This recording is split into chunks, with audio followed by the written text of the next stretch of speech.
இந்த சத்துவம் வந்தால் என்ன ஆகும், ரஜஸ் வந்தால் என்ன ஆகும், தமஸ் வந்தால் நம்மக்கிட்ட என்னென்ன ஆகும் அப்படின்னு நம்மக்கிட்டேயே அந்த 3 குணத்தையும் பகவான் காட்டுறாரு.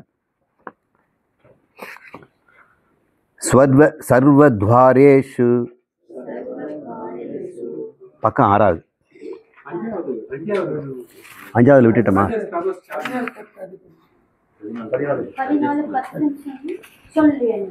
சொல்லிடலாம், அதுவும் பார்த்துடலாம். ரஜஹ தமஸ்ச அபிபூய சத்வம் பவதி பாரத. ரஜஹ சத்வம் தமஸ்சைவ தமஹ சத்வம் ரஜஸ்ததா. ரஜஸ் தமஸ் ரெண்டையும் அப்படிங்கிறார். ரஜஸ் தமஸ்ச, ரஜஸ் தமஸ் இரண்டும் அபிபூய சத்வம் பவதி பாரத. இந்த ரஜஸையும் தமசையும் கீழே அமிக்கி தள்ளிவிட்டு அபிபூய அதை தாண்டி சத்துவம் பவதி, சத்துவம் எழுந்து நிற்கிறதுடா. யாரிடம் சத்துவம் இருக்கிறதோ அப்போ தமசும் ரஜசும் அடங்கி கீழே இருக்கும் அப்படிங்கிறார். அதே போல் ரஜ வந்துடுச்சுன்னா சத்துவம் தமஸ் செய்வ, சத்துவமும் ரஜசும் சத்துவமும் தமசும் அடங்கி ரஜஸ் எழுந்து நிற்கும். அதே போல் தம எழுந்து விட்டால் சத்துவம் ரஜசும் அப்படித்தான் தத அப்படிங்கிறார். இந்த சுலோகத்தை நம்ம இப்போ விலகி பார்ப்போம். 3 குணங்களிலே ஒரு குணம் தூக்கி இருக்கும் பொழுது மற்ற 2ம் கீழே அடங்கியிருக்கும். ரஜஸ் எழுந்திருக்கும்போது சத்துவம் தமஸ் அங்கே குறைவாக இருக்கும், மறைஞ்செல்லாம் போகாது, குறைஞ்சி இருக்கும். தமஸ் மேல் எழுந்திருக்கும் பொழுது சத்துவமும் ரஜஸும் அடங்கியிருக்கும். இப்படி சொல்கிறார். நாமெல்லாம் நம்ம பார்ப்போம், தூக்கம் இருக்கும்போது நம்முடைய அறிவும் இல்லை, செயலும் இல்லை. செயல் அதிகமாக இருக்கும் பொழுது நமக்கு தூக்கம் வர்றதில்லை, தமஸ் இல்லை, அறிவும் இல்லை. அப்போ போய் புஸ்தகம் படிக்க முடியுமா? படிக்க முடியாது, வேலையெல்லாம் மும்முரமாக இருக்கும். அறிவு வரும் பொழுது நாம் செயலை குறைச்சிக்கிறோம், கை கட்டி. அதனால தான் கை கட்டி வாய்ப்பை அப்படின்றாங்க. அறிவு வேலை செய்யணும்னா முதல்ல என்ன பண்ணோம்? ரஜஸ் அடக்கணும், தூக்கத்தை குறைக்கணும். முதல்ல என்ன பண்ணுவாங்க? அப் ஸ்டாண்டு சிட், ஸ்டாண்டு சிட்டுன்னு முதல்ல நம்ம தூக்கத்தை அழிச்சிடுவாங்க. அடுத்தது அப்புறம் ரஜஸ் கை கட்டி வாய்வை, இப்போ சொல்லு அப்படின்னு சொல்லுவாங்க. அப்போ சத்துவம் வருது. பள்ளிக்கூடத்தில் இந்த அடிப்படையை நம்ம தான் கற்றுக் கொடுக்குறாங்க. 1ஆம் கிளாஸ்லேருந்தே இதுதான் கற்றுக்கிட்டு இருக்கிறோம். அங்கே நம்ம கற்றுக்கிட்டோம். ஒவ்வொரு சமத்துவம் வரணும்னா ரஜஸையும் தமசையும் அடக்கணும். ரஜஸ் இருக்கும்போது ஆட்டோமேட்டிக்காக 2மே அடங்கிவிடும் அப்படின்னு சொல்கிறார். நம்ம கவனிங்க. அப்போ நீங்கள் கண்ட்ரோல் பண்ணுறது எப்படின்னு பார்த்துக்க. தமசை கண்ட்ரோல் பண்ணுறதுக்கு ரஜஸ் வேணும், ரஜஸை கண்ட்ரோல் பண்ணுறதுக்கு சத்துவம் வேணும், சத்துவ கண்ட்ரோல் பண்ணுறதுக்கு ஞானம் வேணும். இப்படி சொல்கிறாரு. அடுத்து இது வெளிப்படும் பொழுது என்ன ஆகும்? சத்துவம் வெளிப்படும் பொழுது ரஜசம் தமசம் அடங்கியிருக்கும் அப்படின்னு புரிஞ்சுக்கிட்டோம்.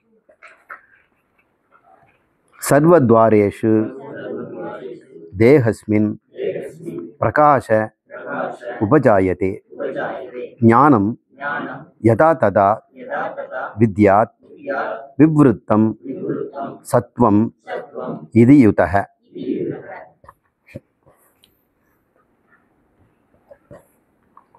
சர்வத்வாரேஷு தேகஸ்மின், இந்த உடம்பில், தேகஸ்மின் இந்த தேகத்திலே, அஸ்மின்னா இந்த தேகத்திலே, சர்வத்வாரேஷு எல்லா துவாரங்கள் வழியாகவும், துவாரங்கள்னால் 2 கண்கள், 2 நாசிகள், ஒரு வாய், 2 காது, அப்புறம் இந்த சரீரம்ங்கிற ஒவ்வொரு வியர்வை துவாரம், அதுவும் துவாரம் தானே. ஒவ்வொரு வியர்வை கால் வழியாகவும் இந்த சத்துவம் வெளிப்படுகிறது பிரகாசமாக அப்படின்றார். இப்போ கண்ணை திறந்து நீ பார்த்தீன்னா அங்கே சத்துவம் வெளிப்படுது. காதில் சப்தம் கேட்டுட்டு இருந்தீங்கன்னா சத்துவம் தான் அங்கே வெளிவருகிறது. மூக்கில் நீ வாசனை பிடிச்சினாலும் சத்துவம்.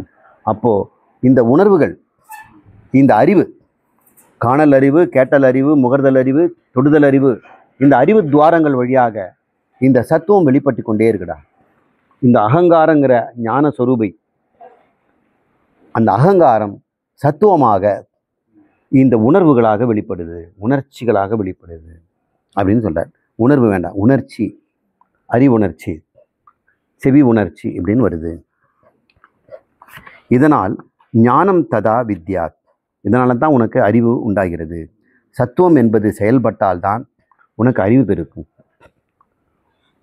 இந்த அறிவு வருகின்ற வழிகளும் வாசல்களும் இந்த நவத்வாரங்கள்.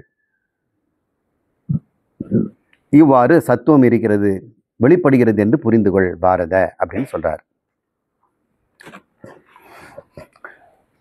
அப்போ நம்ம புலன்களோடு இருக்கும் பொழுது சத்துவமாக இருக்கணும். ஞானேந்திரியங்களோடு இருந்தால் சத்துவம், கர்மேந்திரியங்களோடு இருந்தால் ரஜஸ்.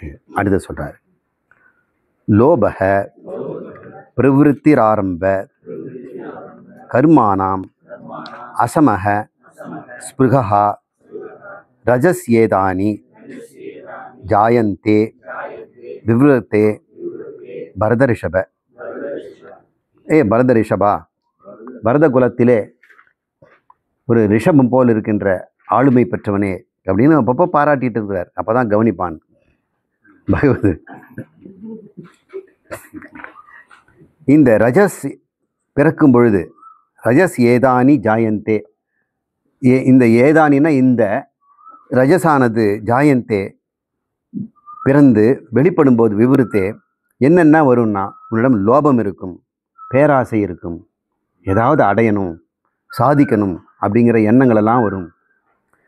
பிரவிருத்தி ஆரம்பம், கர்மங்களெல்லாம் செய்யணுன்ற பிரவிருத்தியில் எழுந்து போகலாம், வெளியே போகலாம், எவ்வளோ நேரம் தான் உட்காந்துருக்குது, இப்படி நடந்து போகலாம், வண்டி எடுத்துகிட்டு எங்கே கிளம்பலாம், இல்லை ஃபோன் பண்ணி ஃப்ரெண்டை கூப்பிடலாம் அப்படின்னு பிரவிருத்தி ஆரம்பம். கர்மானாம், கர்மணங்கள்லாம் தொடக்கம். எப்படி உண்டாகும்? அசமக, உன்னுடைய மனநிலை தடுமாற்றம் இருக்கும், ஓய்வு இருக்காது, சாந்தி இருக்காது. அசமக அமைதியின்மை, ஸ்பிருகா இந்த இன்பத்தை நாம் இன்னும் பெருக்கணும் அப்படின்ற ஒரு நீட்டல், அது பேர் ஸ்பிருகா. ஸ்பிருகா வந்துடுச்சுன்னா பையனை பிடிக்கவே முடியாது, தாவிக்கிட்டே இருப்பான். என்ன ஸ்பிருகா? விக்னமனா வந்துடுச்சுன்னா அப்படியே முக்காடு போட்டு உட்காந்துருவான். சில பேர் கதவை சாத்திட்டு வீட்டை விட்டு வெளியே வர மாட்டாங்க. சாப்பிடவா குளிக்கவா கூப்பிடுறாங்க, காலேஜுக்கு நேரமாச்சு, அவன் என்ன தான் பண்ணுவான்? சோகத்தில் இருப்பான், பயம், கவலையில் இருப்பான். அது பேர் விக்னமனா, உத்விக்னமனா. ஸ்பிருகானா மொட்டை மாடியில் இருப்பான், திண்ணையில் உட்காந்துருப்பான், வண்டி எடுத்துகிட்டு எங்கே ஓடிடுவான். இப்படி எந்த ஸ்பிருகா இந்த இன்ப பெருக்கத்தில் இருப்பான். இல்லை அனுத்து விக்னம்னா டிப்ரெஷனில் இருப்பான். இந்த ஆங்ஸைட்டி, டிப்ரெஷன், இந்த டுவாலிட்டி ரெண்டுமே ரஜஸுங்கிறார். ரஜஸ் வந்துடுச்சுன்னா உனக்கு லோபம் வந்துடும், பேராசை, எல்லாத்தையும் சேகரிக்க போயிடுவான். யாராவது எங்கன்னா சேகரிக்க போவான். என்ன சேகரிப்பான்? புகழ் சேகரிப்பான், புத்தகம் சேகரிப்பான், நண்பர்கள் சேகரிப்பான், உணவுப் பொருள் சேகரிப்பான். இந்த சேகரிக்கின்ற பழக்கம் லோபம். இது கர்மானாம் பிரவிருத்தி ஆரம்பம். இவ்வாறு உன்னுடைய கர்மத்தை அது தூண்டிவிட்டு உன்னை செயல்படுத்தி கர்த்தாவாக மாற்றும். மனதை அமைதியில் வைக்காது. அசமம், சமம்னா மன அமைதி, சமதமங்கிறோம். ஸ்பிருகா உண்டு பண்ணும் அப்படின்னு சொல்கிறார். சரி, தமஸ் என்ன பண்ணும்? அப்பிரகாசோ அப்ரவிருத்தி பிரமாதோ மோக ஏவச்ச தமஸ் ஏதானி ஜாயந்தே விவருத்தே குருநந்தன. ஏ குருநந்தனா, இந்த குரு பரம்பரையில் தோன்றியவனே, அதனால் அவங்களுக்கு கௌரவர்கள்னு பேர். நம்ம கௌரவர்னாக்கா அந்த 100 பேரை தான் நினைக்கிறோம். இவனும் கௌரவம் தான். இவனும் பாண்டவர்னு பேர் வச்சிருக்கிறான். ஆனால் இவனும் குரு பரம்பரையில் வந்தவன் தான். ஏ குருநந்தன, இந்த ஏதானி தமஸ், இந்த தமஸ் என்று சொல்லக்கூடிய ஒன்று விவருத்தே ஜாயந்தே, வெளிப்பட்டு இது வெளிப்படும் பொழுது, பிறந்து வெளிப்படும் பொழுது, ஜாயந்தே விவருத்தே வெளிப்படும் பொழுது என்ன உண்டாகும்னா, அப்பிரகாசோ, இந்த கண்ணு பூத்து போயிடும், காது கேட்காது, எல்லாம் மறத்து போயிட்டு இந்த புலனறிவெல்லாம் அடங்கும், தூக்கம் வரா மாதிரி உனக்கு ஃபீல் பண்ணுவேன். அப்பிரகாசோ, கண்ணு தெரியும் ஆனால் ஒன்றும் பார்க்க முடியாது, காது கேட்டுகிட்டே இருக்கும், சொல்கிறது ஒன்றும் புரியாது. இப்படி உனக்கு ஒரு ஒரு மயக்க நிலை உண்டாகும். அது அப்பிரகாசத்துவங்கிறார். அப்பிரவிருத்தி வேற வரும், எங்கேயும் போகவே மனசு வராது. பிரவிருத்தினா வெளியே போகிறது, இது நிவிருத்தியும் கிடையாது, ஒரு சோம்பல். அப்பிரகாசோ அப்பிரவிருத்திஷ்ச, மேலும் அதுவும் இருக்கும். பிரமாதோ, பிரமாதம்னா கவனமின்மை, ப்ரொகாஸ்டினேஷன், நாளைக்கு பார்த்துக்கலாம், இன்னும் 10 நிமிஷம் கழிச்சு. டேய் 10 நிமிஷம் சொல்லி 5 தடவை ஆச்சுடா, இன்னொரு 10 நிமிஷம்மா ப்ளீஸ் ப்ளீஸ் அப்படிங்கிறா. இது வந்து பிரமாதம். நமக்கு அப்படி தான். ஏங்க இன்றைக்கி போய் எலக்ட்ரிசிட்டி பில் கட்டிட்டோம், இன்றைக்கா, நாளைக்கு காலைல முதல் வேலையாக செய்துடுறேனே, நாளை காலைல வந்த பிறகு எலக்ட்ரிசிட்டி பில்லு தொணன்னு சொல்லாத, போகிறேன் இன்றைக்கி சாயங்காலத்துக்குள்ளே முடிச்சிடுறேன். சாயங்காலம் வந்தவுடனே என்னங்க அப்படின்னு வாயை திறக்க முடியாது. ப்ரொகாஸ்டினேஷன், எதெல்லாம் தள்ளி போட்டுக்கிட்டே இருக்கிறாங்க, ஆனால் செய்துக்கிட்டே இருக்கிறாங்க. என்ன செய்துக்கிட்டு இருந்தாங்க, போன மாதம் செய்ய விட்டது இன்னும் செய்கிறாங்க, இன்றைக்கெல்லாம் இன்னும் 2 மாதம் கழிச்சு. இதெல்லாம் தமஸ் வெளிப்பட்டதுன்னா பிரவிருத்தியே இருக்காது. அப்படி பிரவிருத்தி இருந்தாலும் கடந்து போன காலத்தினுடைய செயல் எச்சங்களும் தள்ளி போடுறதும் தான் இருக்கும். மோகையை வச்ச ஒரு மயக்கம் இருக்கும், மயக்க நிலை இருக்கும். அந்த குழப்ப நிலையில் ஒன்று இன்னொன்றாக தெரியும், கயிறு பாம்பா தெரியும், நல்லதெல்லாம் பொல்லாததாக தெரியும், பொல்லாததானா நல்லதாக தெரியும். இது பேர் மோகம். ஏண்டா அது பொல்லாததுன்னு உலகமே சொல்கிறாங்க, நீ அதை தேடி போறியே, அது கெட்டதுன்னு சொல்கிறாங்கண்ணே, யார் கண்டது உனக்கு தெரியுமாம்மா அப்படின்னு சொல்கிறான். போதை வஸ்துகளெல்லாம் உலகமெல்லாம் சொல்லுது, எங்கே பார்த்தாலும் சொல்லுது, குடியை கெடுக்குங்கிறாங்க. அப்புறம் அந்த பெட்டி மேலேயே வாயில் கேன்சர் மாதிரி படம்லாம் போட்டிருக்கிறாங்க.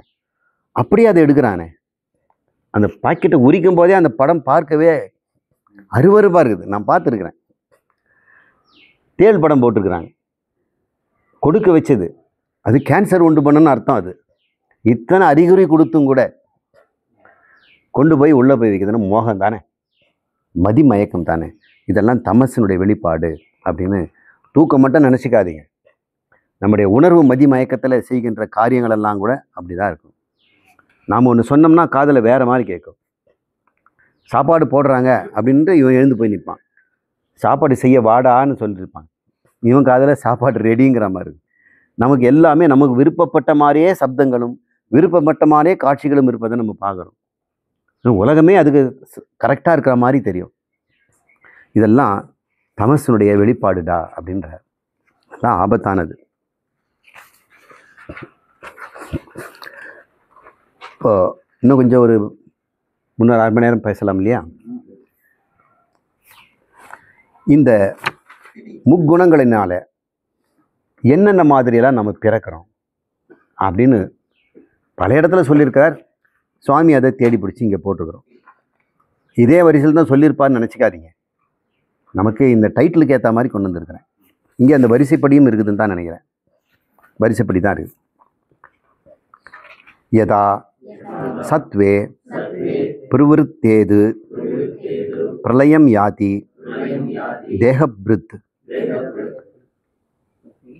ததோ ஆத்மவிதாம் லோகான் அமலான் பிரதிபத்தியதே. ததோத்தமன் படிக்கணும். தத ஆத்ம இல்லை, உத்தம. தத உத்தம. ததோத்தம விதாம் லோகான் அமலான் பிரபத்தியதே. இந்த சத்துவகுணத்தில் நாம் வாழ்நாள் முழுக்க இருந்துட்டோன்னு வைங்க, அவன் வாழ்நாள் முழுக்க சத்துவத்திலே இருக்கிறான். அப்படி இருக்க முடியுமா? அப்பப்போ நைட்டு தூங்கும்போது தமோகுணம், டியூட்டிக்கு வேலைக்கெல்லாம் போகும்போது ரஜோகுணம், மீதி நேரத்தில் சத்துவகுணம். ஆனால் சத்துவகுணமே ஒருத்தனுக்கு தொழிலாக இருந்துருச்சுன்னா, இப்போ ஒரு டிரைவராக இருக்காரு வச்சுங்க, அவருக்கு சத்துவகுணம் இருக்காது. ஒருவேளை அவர் டீச்சராக இருந்தாருன்னா, ஆசிரியராக இருந்தாருன்னா, அவர் தொழிலும் ரஜோகுணம் இப்போ என்ன ஆச்சு? சத்துவகுணமாக தானே இருக்குது. ரஜோகுணம்னு சொல்கிறாரு, காலைல 9 மணிலேருந்து 5 மணி வரைக்கும் கிளாஸ் எடுக்கிறார், ரஜோகுணம் தான், தொழில் தான். தொழிலே இப்போ சத்துவமாகி போச்சு. அப்போ டீச்சர் வேலைலாம் உன்னதமான வேலை. ஒரு நல்ல ஆசான் வாழ்நாள் முழுக்க தன் பொருளாதாரத்திற்கும் அறிவையே தான் பயன்படுத்தினார். அவர் தொழிலும் அறிவு தொழிலாகி போச்சு. இப்போது அவருக்கு கர்மம் குறைஞ்சி போச்சு. இல்லை, தீயது செய்வதற்கு வாய்ப்பே இல்லையே. எப்போ பார்த்தாலும் ஹைட்ரோஸ்டாட்டிக்ஸ் சொல்லித்தராரு, தெர்மோடைனமிக்ஸ் சொல்லித்தராரு, இல்லைன்னா திருக்குறளை சொல்லிக் கொடுக்குறாரு. இப்படியே அறிவிலேயே இருக்கிறார். நீங்கள் யதா சத்வே பிரவிருத்தே, எவன் ஒருவன் சத்துவத்திலேயே பிரவிருத்தி இருந்தால் அவன் பெரிய கொடுப்பனை உடையவன் தான். டீச்சராக பிறந்துட்டோம்னா அது ஞானத்துக்கு ரொம்ப கிட்ட போயிடும். இருந்தால் பிரளயம் யாதி தேகபிருத், இந்த தேகத்தை அடைந்தவன், தேகபிருத்னா தேகத்தை தாங்கி கொண்டிருக்கிறவன், பிரளயம் யாதி இறந்து போனால், பிரளயம்னா மரணம், அதை அடைந்தால், யாத்தினால் அடைந்தால், ததோ உத்தம விதாம் லோகான் அமலான் பிரபத்தியதே, இந்த உத்தமமான லோகங்கள்னு சொல்லக்கூடிய தேவலோகங்களுக்கு குற்றமற்றவனாக அங்கே அமலம். இந்த சொர்க்கத்திலெல்லாம் நோய் நொடியெல்லாம் கிடையாது, பிறப்பிறப்பு கிடையாது. நம்ம அப்படியே எந்த வயசில் போகிறோமோ ஃப்ரெஷ்ஷாக அந்த வயசில் இருப்போம். 80 வயசில் போயிட்டா கூட அங்கே ஃப்ரெஷ்ஷாக 25 வயசில் தான் இருப்போம். தேவலோகத்தில் எல்லாருமே இளைஞர்கள் தான். வயசானவங்க 300 வருஷமாக இங்கே இருக்கிறாருங்க தேவலோகத்தில்.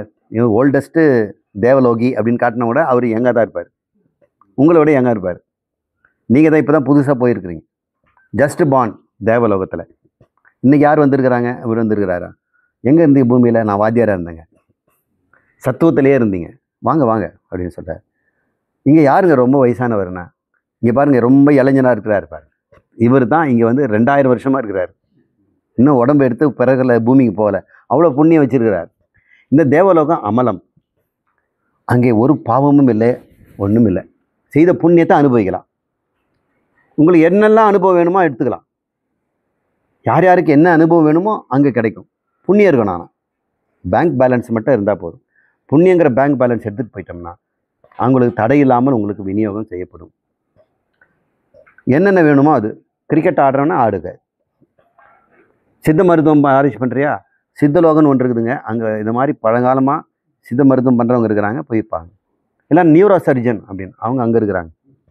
நான் கிறிஸ்துவ பாதிரியார், அங்கே பாருங்கள் சர்ச் இருக்குது. தேவலோகத்தில் சர்ச்சு உண்டு, மசூதியும் உண்டு, கோயிலும் உண்டு. எங்கே இருக்குது? இங்கே தான் இருக்குது. இன்னொரு நாள் அதை பற்றி பேசுகிறேன். இந்த தேவலோகம் இங்கேயே தான் இருக்குது. இந்த பாதிரியார்கள்லாம் கிறிஸ்தவ மதம் தான் உண்மைன்னு சொல்லுவாங்க.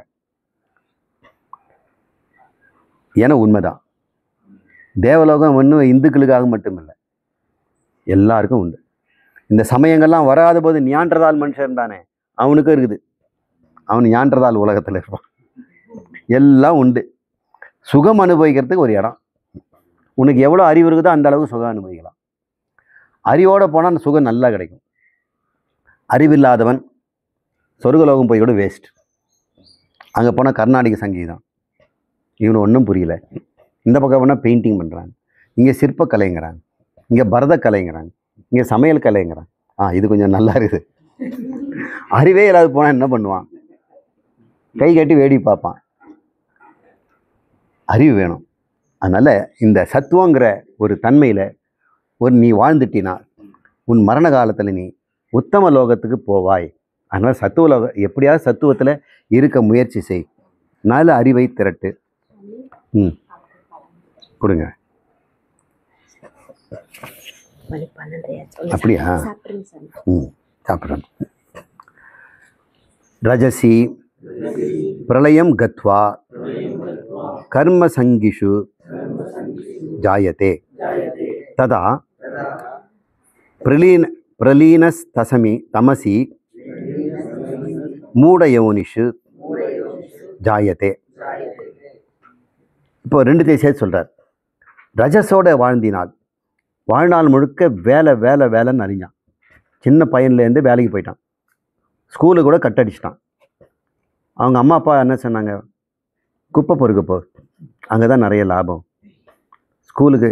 அப்போ அவங்க பசங்கள்லாம் ஜோடி போட்டு ஸ்கூலை கட்டடிச்சிட்டு சென்னையில் நடக்குது. என் தங்கை ஒரு டீச்சராக இருந்தாங்க. அண்ணா இது மாதிரி அந்த ஸ்கூலில் போட்டுட்டாங்க. அயனாபுரங்கிற ஊரில் ஒரு பையனும் ஸ்கூலுக்கு வரமாட்டேங்கிறான். மத்தியானம் சாப்பாட்டுக்கு மட்டும் வந்துடுறான். அப்புறம் மீதி நேரம் என்ன பண்ணுறாங்கன்னா பக்கத்திலே தான் இருக்கிறாங்க, ஸ்கூல் பக்கத்திலே பெரிய குப்பை கிடங்கு இருக்குது.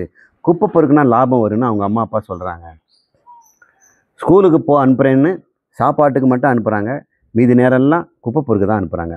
அம்மா அப்பா கிட்ட கேட்டோம்னா, போங்க டீச்சர், பையன் தினம் வந்து 150 ரூபா 200 ரூபாய் சம்பாதிக்கிறான், கெடுத்துடாதீங்க, உங்கள் படிப்பில் என்ன கிடைக்கும் அப்படிங்கிறாங்க. இப்போ கிடைக்கிற 100 ரூபாய்க்கே அவங்க வந்து அறிவை வித்துடுறாங்க.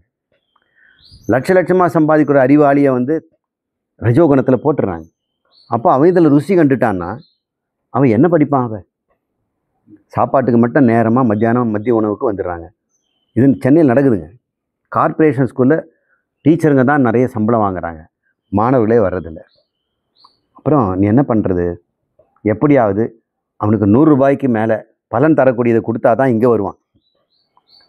எப்படியா நீ செய் அப்படின்னு சொல்லி எப்படியோ இவன் வந்து சம்பளத்தில் பாதியை கொண்டு போய் அவங்களுக்கு 100 ரூபாய்க்கு வேண்டிய பொருள் என்ன வேணுமோ அதை வந்து சொந்த காசுலேயே கொடுத்தா.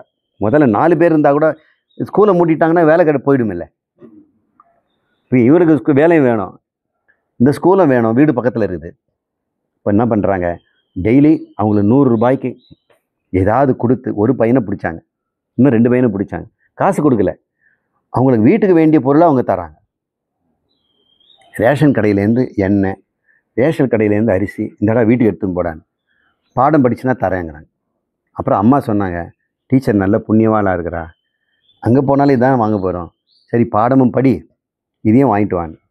அப்புறம் பால் கொடுத்தாங்க, எண்ணெய் கொடுத்தாங்க, உடம்புக்கு சோப்பு வாங்கி கொடுத்தா, துணிமணி வாங்கி கொடுத்தாங்க, பாடப்புஸ்தகம் கொடுத்தாங்க, செருப்பு வாங்கி கொடுத்தாங்க. செய்து முடித்த பிறகு படிப்படியாக அந்த ஸ்கூலு ஜெகஜோதியாக வளர்ந்தது. இந்த படிப்பின் அருமை தெரிஞ்சிருச்ச பிறகு அப்புறம் 5ஆம் கிளாஸ்லேருந்து 8ஆம் கிளாஸ் எலிமெண்ட்ரி ஸ்கூலாக மாற்றிட்டாங்க. எலிமெண்ட்ரி ஸ்கூலில் மிடில் ஸ்கூல் ஆக்கினாங்க. இப்போ +2 லெவல் வந்துடுச்சு. அப்புறம் விருது கொடுத்தாங்க. முதலமைச்சர் கூப்பிட்டு, இந்த டீச்சர் வந்து இந்த ஸ்கூலை இந்த அளவுக்கு கொண்டு வந்துருக்குறாங்க, எச்சமாக கூட இல்லை அப்படின்னு. உண்மையில் முடியுங்க. ஆனால் மக்கள் எல்லாம் கர்ம சங்கியாக இருக்கிறாங்க, கர்மத்திலே ஈடுபடுறாங்க. ஏன்னா உடனடி பலன் தருது, அது அறிவுக்கு வரமாட்டேங்கிறான். ஒரு பையனை வந்து நீ வந்து 10 குடம் தண்ணி இறைச்சிடுறியா இல்லை இந்த கணக்கு போடுறியான்னு, தண்ணி இறைச்சிட்டு போகிறேன் டீச்சர், இந்த கணக்கெல்லாம் நமக்கு ஆகாது. மனிதர்களில் நிறைய பேர் பார்த்தோம்னா சடங்கில் நிறைய ஆர்வம் கட்டுறாங்க. அந்த கிளாஸுக்கு போனோம்னா 1 மணி நேரம் அவனுக்கு டீச் பண்ணாங்க, ஸ்ரீ வித்யா தியானம்.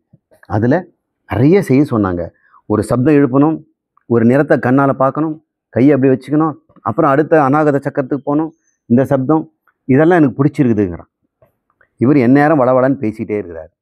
இந்த வேதாந்த கிளாஸை விட அந்த கிளாஸ் நல்லா இருக்கு. இப்போ கர்ம சங்கிகள் நிறைய இருக்கிறதுனால இப்போ பாருங்க, இங்கே இருக்கிற கூட்டமும் யோகாசன கூட்டமும் எண்ணி பாருங்க, எல்லாம் கர்மம் பந்தப்படுத்துது, கர்மம் சுவையாக இருக்குது. அவன் சொல்கிறாரு, இந்த கர்மத்தில் நீ வாழ்நாள் முழுக்க இருந்துட்டினா அது நித்திய கர்மமோ நைமித்திய கர்மமோ காமிய கர்மமோ பிராயச்சித்த கர்மமோ அல்லது பணத்துக்காக செய்கின்ற கர்மமோ, இந்த கர்மங்கள் எல்லாம் ரஜசி, இந்த ரஜஸ்னால பிரளயம் கத்வா, பிரளயங்கிறது மரணம், கத்வானா அடையிறது, செல்லுதல், கத்வா கர்ம சங்கிஷு ஜாயத்தே, உன்னை கர்மத்தோடைய பந்தப்படுத்துண்டா. அப்போ கர்ம சங்கீஷுன்னா எங்க?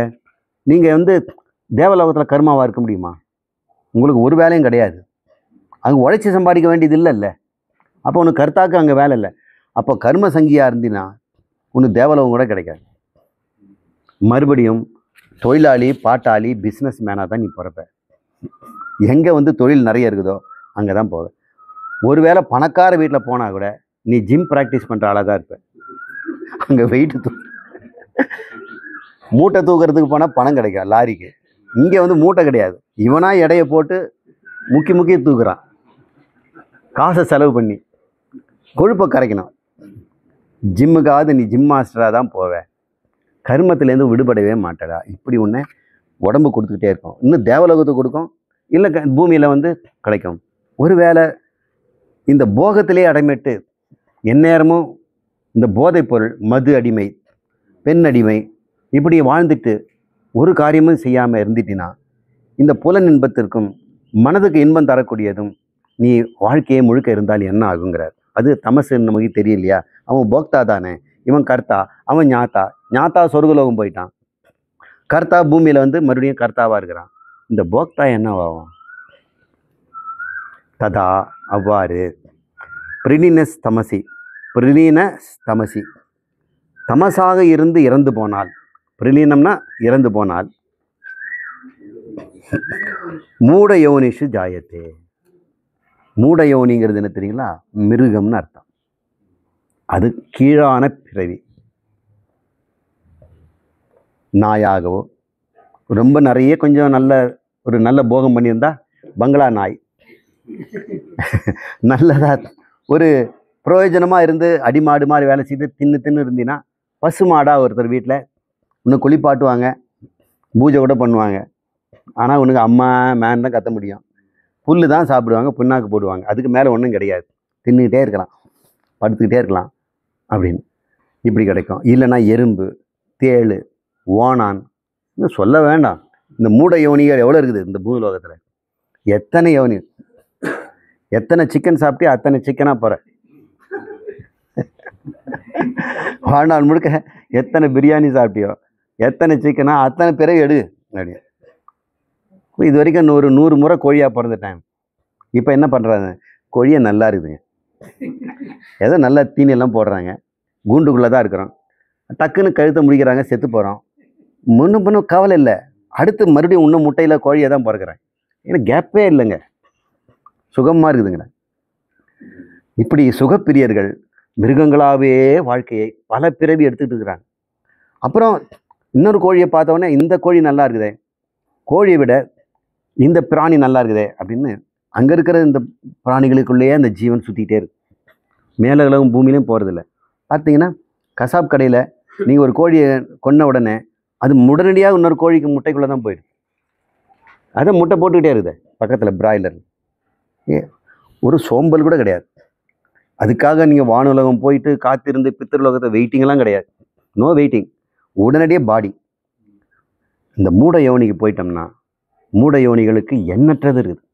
ஆனால் மனித சரீரம் வந்துட்டோம்னா கர்மயோகி ஆகிட்டு, கர்மத்தில் மாட்டிட்டாலும் கர்மயோகி ஆகிட்டினா சத்துகுணம் வந்து தேவலோகமாவது போவேன். அதுக்கப்புறம் வைராக்கியம் பிறந்து பூமியில் பிறந்து யோகாரோடு நான் வாழ்ந்து ஒரு ஞானியை பெற்று பிரம்மம் ஆயிடுற, சத்துவம் கடக்கல் அப்படின்னு சொல்கிறார். இவ்வாறு நம்ம கர்மத்தின் பலனால் நாம் ஞானத்தின் பலனாலும் கர்மத்தின் பலனால் ஒரு என்ன பிறவி கிடக்குன்றாரு. அடுத்து இந்த உலகத்தில் நாம் என்ன அனுபவிக்க போகிறோம் அப்படிங்கிறத பார்ப்போம். இடைவேளைக்கு பிறகு நம்ம பார்ப்போம். லஞ்ச் இடைவேளை கொண்டுடலாமா? பயமுள்ள விடவே மாட்டேன் உங்களுக்கு. சாப்பிட்டுட்டு கிளாஸ் எடுங்கிறீங்களா? சாப்பிட்றேன், ஒரு கேப் கொடுத்துக்கலாம். பயணது கண்கள் மயங்கும்போது என்னால் நான் கூப்பிட முடியாது ஒன்று. அதனால் இப்போ எல்லாம் நல்லா இருக்கும்போதே அரங்கநாதா நான் சொல்லி வச்சிட்டேன், அப்போதைக்கு போதே சொல்லி வைத்தேன் அரங்கநாதா அப்படின்னு பாட்டு.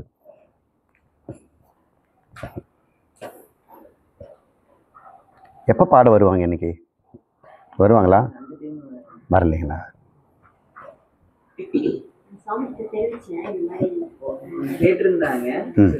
சரிங்க, நம்ம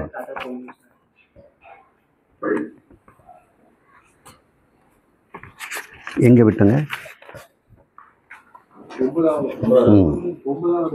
9வது பக்கம்.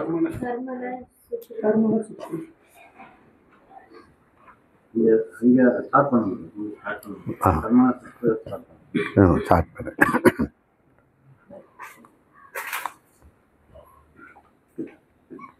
இந்த 3 சத்துவ ரஜஸ் தமஸ் இவற்றால் நாம் செய்கின்ற செயல்களின் பலன் இருக்கும் இல்லையா? சாத்விகமான ஞாத்ரு பலன், கர்த்திரு பலன், போக்திரு பலன். இவ்வாறு நாம் இருக்கும் பொழுது என்ன நம்ம பலனை கிடைக்கும், இந்த குணங்களினால் என்ன பலன் விளைகிறது அப்படின்னு அவர் சொல்கிறார். கர்மனக சுக்ருதஸ் ஆகு சாத்விகம் நிர்மலம் பலம் ரஜசஸ்து பலம் துக்கம் அஞ்ஞானம் தமசக பலம். இந்த சாத்விகத்தினால கர்மனக சுக்ருதஸ் ஆகு. சுக்ருதன்னா நன்றாக செய்தல், எதையும் நன்றாக செய்தால் அது சுக்ருதம். துஷ்கிருதம்னா தப்பு தப்பாக செய்கிறது. இந்த கர்மனக சுக்ருத எல்லா கர்மங்களையும் நல்லபடியாக சாத்வீகமாக செய்தால், கர்மங்களை சாத்வீகமாக செய்தால் நிர்மலம் பலம், பாபமற்ற நிலை நீ அடைகிறாய். நிர்மலம், மலம்னா இங்கே பாவம், புண்ணியமும் கூட இல்லை. நிர்மலம் பலம், இதுதான் உனக்கு பலன். தேவலோகத்துக்கு கட்டாயம் போவேன், பிரச்சனை இல்லை. ரஜஸ்து, ஒருவேளை ரஜோகுணத்தோடு இந்த கர்மத்தை செய்திருந்தால் என்ன பலன்னா துக்கம். தமசோடு செய்திருந்தால் அஞ்ஞானம் பலம், மேலும் மேலும் அறியாமை தான் உண்டாகிறது என்று சொல்றார். இது எப்படி நம்ம புரிஞ்சுக்கிறது? சாத்வீகமான கர்மங்களை நாம் தொடர்ந்து செய்யும் பொழுது அது கர்மயோகம்னு பேர். சாத்வீகமான கர்மத்துக்கு கர்மயோகம்னு பேர். அது தார்மீக ஜீவனம்னு சொல்றார். தர்மப்படி வாழ்கிறது சாத்வீகம்தான். சாத்வீகம்னா என்னதுன்னா அறிவுடன் செய்தல். அறிவுடன் ஒரு காரியத்தை நாம் செய்தால் அது எப்படிப்பட்டதாக இருக்குன்னா அதுக்கு புத்தி யோகம்னு பேர் வச்சிருக்கிறார். அறிவோடு செய்வது கர்மசு கௌசலம். கௌசலம்னா விசாரித்து செய்தல், கௌசலம்னா குச்சலம். ஒன்றை விசாரித்து செய்யணும். நித்தியமா அநித்தியமா, தர்மமா அதர்மமா, பாபமா புண்ணியமா போன்ற விசாரணைகளே இல்லாமல் செய்வது அது துஷ்கிருதம். சுக்கிருதம் அப்படின்றால் ஒவ்வொரு காரியத்தையும் நம்ம பல் தொலைக்கிறது குளிக்கிறத நான் சொல்லலை. ஒரு தீர்ப்பு செய்கிறீங்க, ஒரு முடிவெடுக்கிறீங்க, ஒரு கர்மத்தை துவங்குறீங்க. அது நல்ல கர்மமாக இருக்கலாம். திருமணம், வைபவங்கள், வீடு கட்டுதல், வாகனம் வாங்குதல், தொழில் தொடங்குதல், உறவுகளோட பழகுதல், ஒன்றை பேச ஆரம்பிக்கிறது. ஒருத்தர்கிட்ட பேசக்கூட ஆரம்பிக்கிறோம், அது ஒரு கர்மந்தான். அப்பொழுதும் கூட ஒவ்வொரு கர்மத்திலும் ஃபோனில் ஒருத்தர்கிட்ட பேசும்போது கூட புத்தியோடு செய், அறிவோடு செய், விளைவுகளை எதிர்பார்த்து செய். எதற்காக செய்கிறாய் அப்படின்னு விசாரிக்கிறோம் பார்த்தீங்களா? இதன் விளைவுகள் என்ன, இதன் பலன் நமக்கு என்ன அப்படின்னு பார்த்து செய்வது சாத்வீகம்ங்கிறார். அந்த சாத்வீகமான அறிவுடன் தெளிவோடு விசாரித்து செய்யப்பட்ட முடிவு, செயல், பேச்சு, இந்த மூன்றும் தானே நம்மக்கிட்ட வருது. இந்த மூன்றுமே நல்ல பலனை தரும். நிர்மலம், எந்த விதமான அதில் தோஷமும் இருக்காது. நம்மக்கிட்ட ஒவ்வொரு காரியத்திலையும் தோஷம் வருது. இந்த தோஷங்கள் 2 விதம். ஒன்று, ஏன் இப்படி செய்து விட்டேன், செய்திருக்கூடாதே அப்படின்னு நாக்கை கடிச்சுக்கிறோம். ஏன் இதை செய்யாமல் விட்டேன் அப்படின்னு வருந்துறோம். ஒரு கர்த்தாவாக நமக்கு என்ன இருக்குது, ஏன் இதை செய்யாமல் விட்டுட்டேன், ஐயோ செய்திருக்கணுமே, நான் சும்மா இருந்துட்டேனே, கை கட்டிட்டு பகுடி பார்த்துட்டேனே அப்படிங்கிறோம். சில பேர் நான் சும்மா இருந்திருக்கலாம், இதை செய்துட்டேனே அப்படின்னு கர்த்தாவாக உனக்கு ஏன் செய்தேன், ஏன் செய்யாமல் விட்டேன்ற ஒரு குற்ற உணர்வோடு தானே இருக்கிறோம். பல இடத்துல நம்ம இருக்கிறோம். பள்ளிக்கூட படிக்கும் பொழுதும், தொழில் செய்யும் பொழுதும், உறவினர்களோடு வாழும் பொழுதும், வீட்டில் இருக்கும் பொழுதும் கூட நாம் இதை செய்திருக்கணுமே, செய்யாமல் விட்டேனே.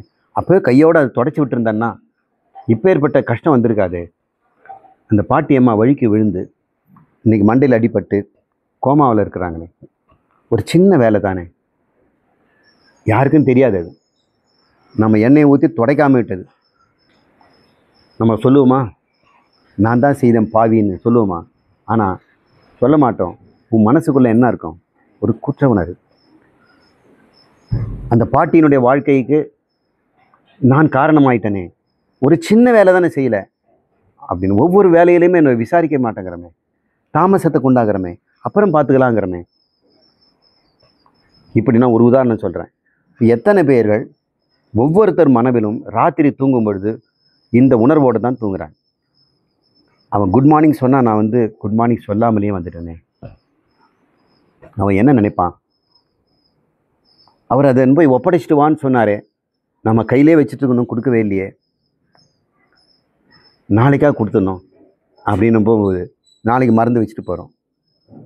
இப்படி ஒவ்வொரு தினமும் சின்ன சின்ன விஷயத்தில் நம்ம குற்றவாளிகளாக இருக்கிறோமா இல்லையா? உங்களுக்கு எத்தனை வேணால் இருக்கலாம். அது எல்லாமே விசாரிக்காமல் சத்துவ குணத்தில் நாம் இல்லாததுனால, மோக வயப்பட்டு தமோ குணத்தினாலும் அவசரங்கிற பேராசைங்கிற ரஜோ குணத்தினாலும் தானே இதெல்லாம் நடக்குது. சத்துவகுணம் இருக்க நிதானமாக செய்கிறான் வேலையை. பதறிய காரியம் சிதறும்ங்கிறான். நிதானம்னா முடிவு. நிதானம்னா முடிவு. முடிவை தெளிவாக எதிர்பார்த்து எப்படி செய்தால் அந்த முடிவு வருமோ அதை நீ செய்யணும். இதைத்தான் சொல்றாரு. கர்மனக சுக்ருதஸ் ஆகு. ஆகுனா சொல்கிறார்கள் சாத்விகம். எல்லா நல்ல சுக்கிருதமாக தீர்மானித்து புத்தியுடன் தெளிவுடன் இதை செய்தாக வேண்டும். இதை நான் செய்யக்கூடாது, இதை செய்வதற்கு தகுதி அல்ல, சான்றோர்கள் அவமதிக்கின்ற சான்றோர்கள் செய்யக்கூடாது என்று சொல்லக்கூடிய காரியம் நான் செய்ய மாட்டேன். அஞ்சுவது அஞ்சாமை பேதனே, அஞ்சுவது அஞ்சல் அறிவார் தொழில். சில காரியத்தை செய்யறது பயப்படுறாங்களாம் பெரியவங்க. என்ன சார் அவ்வளோ பெரிய பணக்காரர், அவ்வளோ பெரிய கலெக்டர் இதை செய்ய மாட்டாங்க? அவர் பயப்படுவார் சார். தர்மத்துக்கு பயப்படுறார் சார். கை நீட்டி வாங்கிட மாட்டார் சார். பெரியவர்கள் இதெல்லாம் செய்யக்கூடாதுன்னு சொல்கிறாரோ அதுக்கு அவர் பயம் உண்டு சார். மற்ற காரியத்தை துணிச்சலாக துப்பாக்கி எடுத்துகிட்டு போவார் சார். எங்கள் கலெக்டரு ஒருத்தர் இருந்தார், இன்கம் டேக்ஸ் கலெக்டர். அவர் பர்மா பஜாரில் போயிட்டால் துப்பாக்கி எடுத்து தான் போவார். அங்கே அடிக்கிறதுக்கு ஆளுங்கள்லாம் காத்துட்டு இருக்கிறாங்க. சீஸ் பண்ணுவார். டியூட்டி கட்டாமல் வந்ததெல்லாம் பிடிப்பார். ஆனால் ஒரு பொருளை டியூட்டி இல்லாமல் கட்டு சீஸ் பண்ண பொருளை ஒன்று மட்டும் வீட்டுக்கு சென்ட் பாட்டில் எடுத்துகிட்டு வர்றதோ செய்யவே மாட்டேன். அவர் பயப்படுவார். நான் நேராக அவர் சந்தித்து பேசினேன். பயம் சார் எனக்கு. இல்லை துப்பாக்கி எடுத்துகிட்டு போவீங்களே, தர்மன் வந்துட்டா நான் தைரியசாலி, அதர்மம் வந்துட்டா நான் பயந்தாக நான் பயப்படுவேன். அஞ்சுவது எதுக்கு பயப்படணுமோ அதுக்கு பயப்படுறவன் புத்திசாலிங்கிறார். அஞ்சுவது அஞ்சல் அறிவார் தொழில். எதுக்கு பயப்படணுமோ அதை தெரிந்தவனுடைய தொழில் அப்படி இருக்கும். அஞ்சுவது அஞ்சாமை பேச. பயப்பட வேண்டியது பயப்படாமல் செய்வேன். அதெல்லாம் பார்த்துக்கலாம், யார் வந்தாலும் பார்த்துக்கலாம், எடுத்து 4 வை அப்படின்னு சீஸ் பண்ண பொருளில் 10 மட்டும் வீட்டுக்கு எடுத்துகிட்டு போனோம்னா அது எப்படிப்பட்டது? அவன் பயமே கிடையாது சார் அவனுக்குன்றாங்க. முட்டை அது பேதமீடாங்கிறார். இப்போ ஒவ்வொரு செயலின் முன்னாடியும் நாம் யோசிக்கணும் சொல்கிறார். அப்படி செய்தால் அது சாத்விகம்ங்கிறார். ரஜஸ்து பலம் துக்கம். இந்த பரபரப்பு பேராசை சீக்கிரம் நமக்கே கிடைக்கணும், வேறு யாருக்கும் முந்திக்கூடாதுன்ற கிடைக்கக்கூடாதுங்கிற ஒரு உணர்வோடு செய்யணும் பற்றி அது ரஜஸ்ங்கிறார். கர்மத்தில் ஈடுபடும்போது சில பேர் அப்படி தான் சொல்கிறாங்க. இந்த ரஜஸ் புத்தி இருக்கிறவங்க மற்றவங்களை செய்ய விட மாட்டாங்க. யாராவது ஒருத்தர் நன்றி உரை சொல்லுங்கள் அப்படின்னா நல்லா பேசக்கூடியவன், நன்றியை கரெக்டாக சொல்லக்கூடிய அமைதியாக இருப்பாங்க. என்னவோ அவங்களுக்கு அது. ஆனால் ஒன்றுமே தெரியாது, அது கிளாஸே அட்டன் பண்ணாமல் ஊரை சுற்றிட்டுருவேன். மேடை கிடைச்ச உடனே ஓடி வந்து இங்கே வந்து சாப்பாடே சரியில்லை. நான் பல மீட்டிங் நடத்தியிருக்கிறேன் ஒரு ப்ரொஃபஸராக இருக்கும்பொழுது. இந்த நன்றி உரையை மட்டும் கரெக்டாக நான் தேடி எடுத்து ஒருத்தனை ஒழிச்சு கட்டிடுவோம். இவனுக்கு மேடையில் விட அவன் வகுப்பே ஆட்ட மாட்டான், கான்ஃபரன்ஸு பேச மாட்டான், எதுவும் செய்ய மாட்டான். ஆனால் மேடை கிடைச்ச உடனே பெட்டு கொடுக்கல, ஏசி இல்லை, நிர்வாகம் சரியில்லை, இருந்தாலும் அப்படின்னு ஏதாவது ஒன்று பேசுவாங்க. அவங்கெல்லாம் ரஜோகுணம் உடையவங்க, சாத்விகமாக இருக்கவே முடியாது.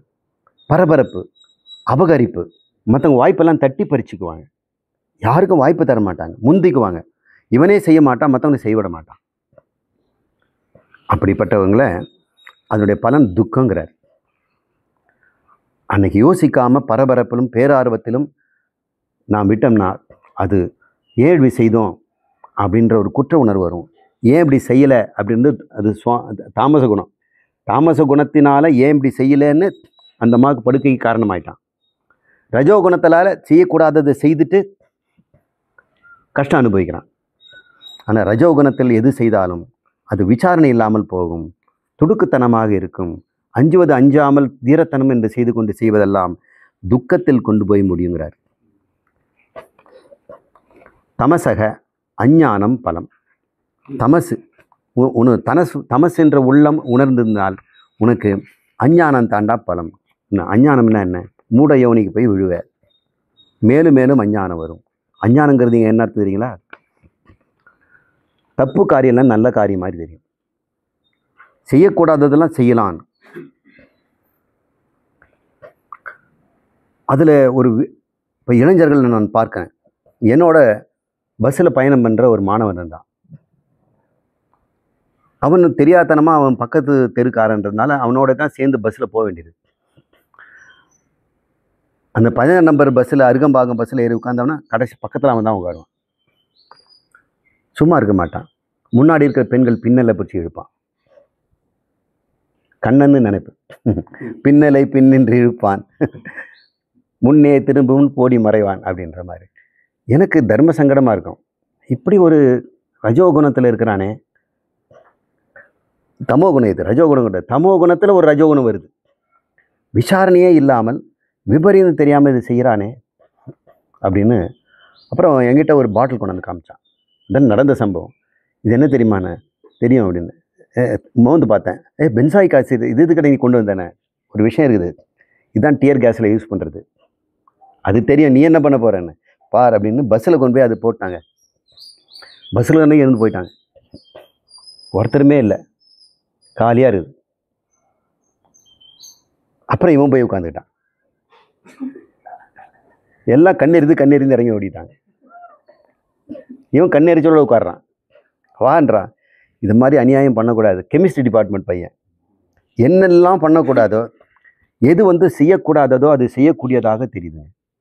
எது செய்யணுமோ அது செய்யக்கூடாதாக தெரியுது.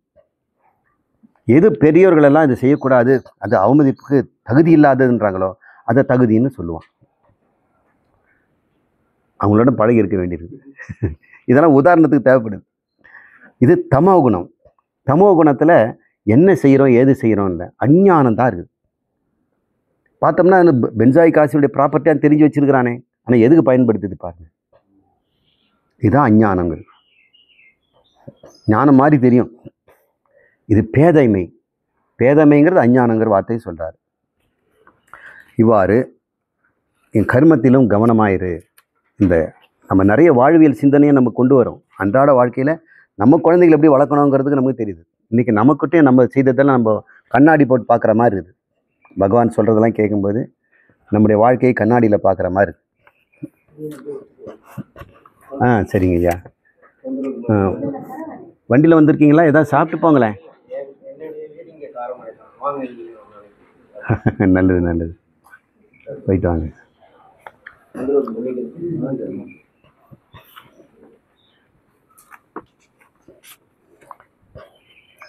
சரி, இது வரைக்கும் நம்ம குணத்தினுடைய தன்மையை பார்த்தோம் இல்லையா? இனிமேல் குணத்திலேருந்து தப்பிக்கிற வழியை அவர் பேசுகிறாரு. இப்போயாவது நம்ம கேப் கொடுக்கலாமா?